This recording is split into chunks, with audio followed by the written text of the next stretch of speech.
Debate. The Honourable Member for Halifax. Speaker. And Madam Speaker, before I begin, I would like to take a moment in this House to recognize an event that's being celebrated back home in Halifax and also across the country, and that's the Canadian Naval Centennial, celebrating a rich history of the Canadian Navy from 1910 to 2010. And appropriately, my colleagues are recognizing that right now as well. The Centennial is a momentous milestone for both our Navy and our nation's history, and those of us in the House recognize the need to honor the past, celebrate the achievements, and recognize the Navy's obligation to Canada, all of which I think has been succinctly captured in their Naval Centennial slogan: commemorate, celebrate, commit. I'm sure all the members of the House do join me in congratulating the Canadian Navy on this milestone of service. Madam Speaker, I'm pleased to speak to this bill that would introduce a change to EI rules for our military servicemen and women. It would allow our military personnel to take advantage of EI parental benefits upon the birth or adoption of a baby for an extended period of time, up to 104 weeks, if that parent was deployed when that baby arrived. This is a really simple change, but it's very, very meaningful. I heard the Minister state earlier that this would affect about 60 families per year at a cost of about $600,000. And despite the small numbers and the low cost, it is a significant change to the EI rules, and it gives proper respect to our military personnel. And it also acknowledges the really quite unusual circumstances that military families find themselves in, owing to the fact that they are serving our country. The Department of National Defence is one of, if not the most largest employer in my riding. Canada Forces Base Halifax is Canada's East Coast naval base and the home of the Atlantic Fleet. It's the largest military base in Canada in terms of the number of posted personnel. It's formed from a variety of military properties around Halifax, including the Halifax Harbour in Nova Scotia. CFB Halifax provides construction, engineering, general and specific mandated safety, environmental management, logistics, harbour support, and emergency response services to Maritime Forces Atlantic and assigned lodger units. And I've had the distinct pleasure of attending numerous military and community events on the base and of being a part of that rich community that is at the heart, quite literally, of my riding.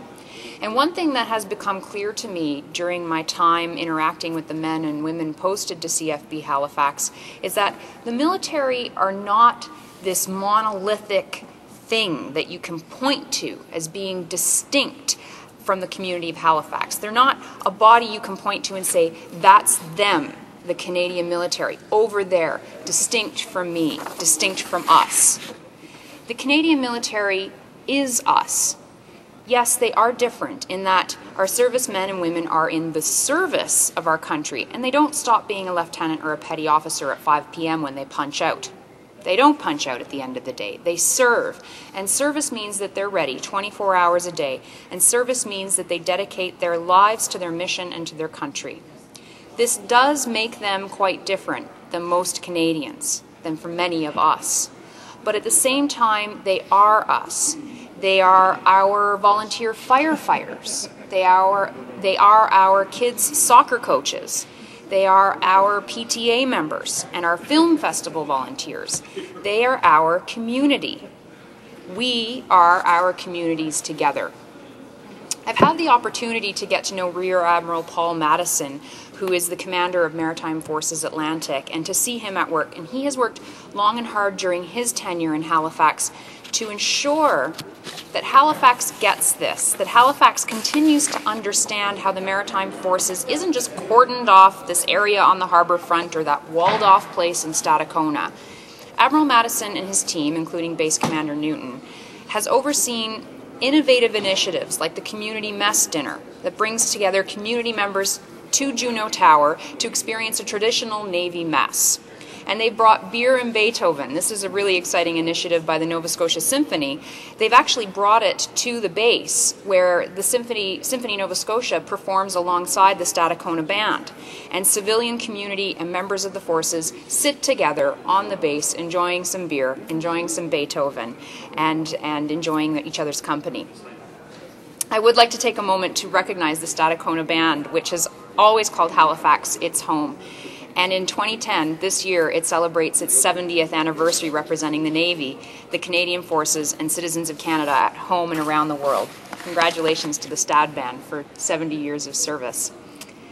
Madam Speaker, in my time living and working in the riding of Halifax, alongside those serving for Maritime Forces Atlantic, I have come to realize that our servicemen and women are completely woven into the fabric of the community of Halifax. I've also come to realize that they are our neighbors, their sons, their daughters, their friends, and their parents. This bill seeks to recognize their role as parents, their lives as our community members, their lives outside of service. And it also recognizes that life can be pretty unpredictable if you're a military parent. If you're deployed, you could actually miss the arrival of the newest member of your family. You could miss bringing that little boy or girl home. And you could miss seeing them for the first time. Well, with this bill, you could at least have the advantage of spending some time at home with this new addition when you return from your deployment. This is a really wonderful thing, and the NDP will be supporting this bill for this reason. However, my colleague from Acadie Bathurst, who's been a long time and tireless advocate for EI reform, well, he's raised the possibility of making this bill better, making it stronger. The Minister did indicate that she's open to the idea of amendments, and she's asked members to bring their ideas forward. This is actually in keeping with the development of this bill from the outset, as this bill the subject was raised by a member of this House, the member from Nepean Carleton. And it is in this spirit of cooperation and collaboration that my colleague from Acadie Bathurst has done a great thing and brought forward some ideas to make this bill better and stronger. He brought forward the idea to amend Clause 3 by adding after line 5, page 2, the following. It would read, for the purposes of subsection 3.01, a member of the police force who is a Canadian citizen in the employ of Her Majesty and right of Canada, or a Canadian citizen under contract with the Government of Canada, and who has been deployed as a part of a mission outside of Canada, is considered to be a claimant. So what does that mean? It would expand the bill to include members of our police forces who are also occasionally deployed overseas to bring their expertise to other countries and regions around the world, as well as government workers who may find themselves in that situation. I think this is a fantastic amendment, and I don't think it would broaden the scope, broaden the numbers or the cost substantially. I'd also at this time like to take a moment to suggest to the Minister that she consider extending it even further to aid workers. The international community relies on Canadian experience and expertise in a range of issues, whether it's asking our Oxfam workers to go to Haiti to deal with the aftermath of the earthquake, or sending the Nova Scotia-Gambia Association into the Gambia to help with rapid AIDS testing, or the work of Médecins Sans Frontières at the forefront of human life disasters.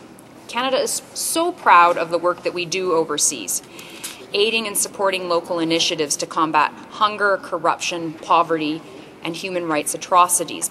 So wouldn't it be wonderful if this bill would open its scope to include those aid workers, workers who are really showing the world Canada's capabilities? I leave this to the Minister to consider, but I urge her to consider that this would be a considerable recognition of all our Canadians who accept the challenge of serving overseas, and that service does take place in many forms. To summarize, Madam Speaker, this is a good bill, and we will be supporting it. But I really think it could be great with the simple addition of other groups that would recognize the incredible work that Canadians are doing overseas and around the world as stewards of our global village. Thank you, Madam Speaker. Questions and comments? The Honourable Member for Bonavista-Gander, Grand Falls, Windsor. Thank you, Madam Speaker. And of course, I won't take up too much time, I swear. I would like to ask the Honourable Member, she talked about certain amendments to this particular bill, and she made a good point about the aid workers, and I also made the point of talking about the diplomatic corps, and in cases that they have where their spouses are stationed still in this country while their spouses are obviously in the diplomatic corps in other parts of the world. I'd also comment about that, but also like a comment about retroactivity. What does she see as, because it does state that it's going to take effect for those qualifying for that benefit period the day of or thereafter in that benefit period. They are the people that will benefit from this. So as she thought about the idea of retroactivity, who that would include and how wholesome that would be. Thank you very much. Honourable Member for Halifax.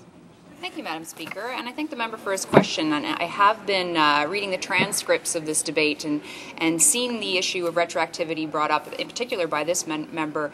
And I think that's certainly a good idea. I don't necessarily have a point of view right now on how far back that should go. I would maybe leave that to people who have more expertise with dealing with retroactivity of bills. But it could be a really great thing. If you look at 104 weeks is a long time, that a person would be able to possibly use that EI time. So some people could be cut out, even though they could maybe still fall within that 104 weeks of when they were when the child was brought home. They would be excluded because there is no retroactivity for this bill. So it does make good sense to me to look retroactively, and I'm certainly supportive of that kind of a motion. The Honourable Member for Edmonton, Strathcona. Questions? Thank you, Madam Speaker. And I'd like to thank the Honourable Member for her incredible speech today.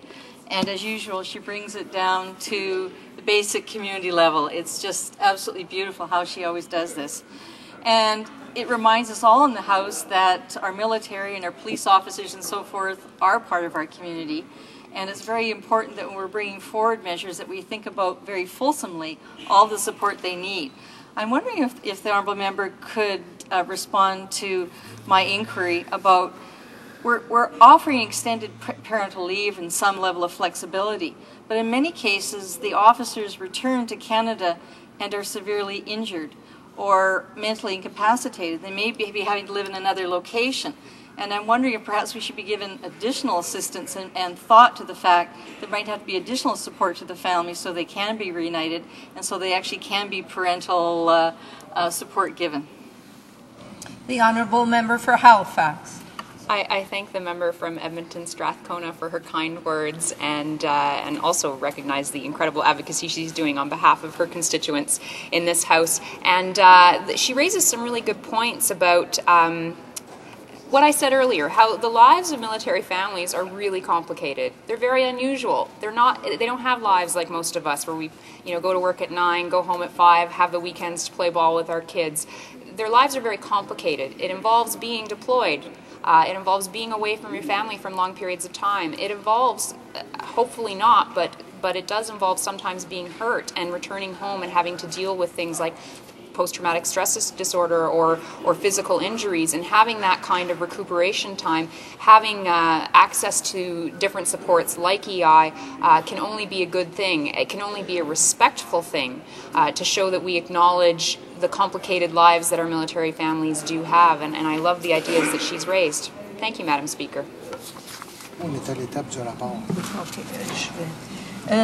The Honourable Minister of National Defence. A very brief question. There's only a minute. Very briefly, Madam Speaker, more a comment. I want to thank the Honourable Member from Halifax. She represents a very important naval community, and commend her for her very complimentary words about this being the 100th centennial anniversary of the Canadian Navy. I would also take the opportunity to express to all members who have taken part in this important debate, and in particular our thanks to the member from Nepean Carleton for bringing this matter forward to remedy what was an anomaly in the Act that will definitely help military families. And at the same time, I think it would be in keeping with the upcoming celebration this weekend, and that is Mother's Day, and to acknowledge, as members have, the important contribution of military families, but particularly mothers, in support of our military, for those who are deployed, for their families. I want to extend greetings to all and a warm thanks for all they do. The Honourable Member for Halifax, a brief response, if she likes. Thank you, Madam Speaker, and I thank the Minister for his kind words, and happy Mother's Day to him as well.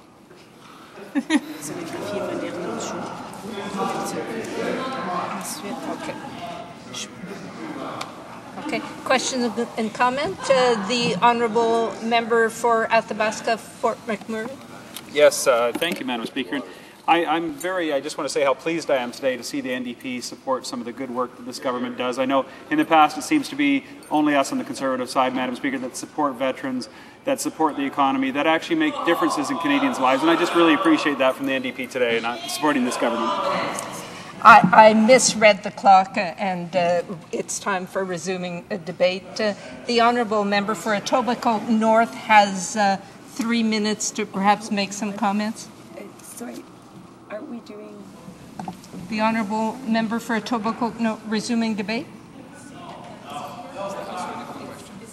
Is the House...